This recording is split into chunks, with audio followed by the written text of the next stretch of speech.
ஸ்ரீமத் பிரம்மாண்ட புராணம் 9ஆம் அத்தியாயம் உருத்திரன்.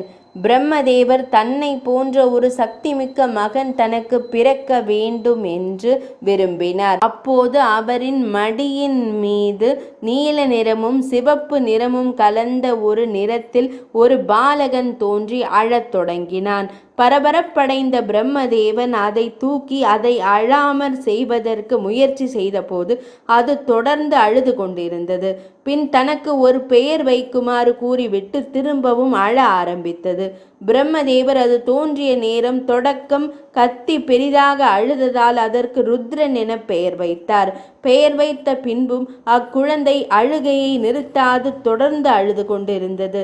அதனால் பிரம்மதேவர் அதனை சாந்தப்படுத்த முயன்ற போது அந்த குழந்தை தனக்கு இன்னொரு பெயர் வைக்குமாறு கேட்டது.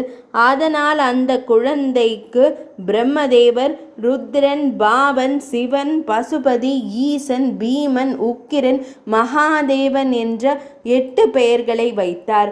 அதன் பின் அக்குழந்தை பிரம்மதேவரை பார்த்து, எனக்கோர் இருப்பிடம் தாருங்கள் என்று கேட்க பிரம்மதேவர் கூறினார், மகனே, நீ சூரியனில் ருத்ரனாகவும், நீரில் பாவனாகவும், பூமியில் சிவனாகவும், தீயில் பசுபதியாகவும், காற்றில் ஈசனாகவும், விண்ணில் பீமனாகவும், அந்தணர்களின் உடல்களில் உக்கிரனாகவும், சந்திரனில் மகாதேவனாகவும் வசிப்பாயாக என்றார். 9ஆம் அத்தியாயம் இனிதே நிறைவடைந்தது.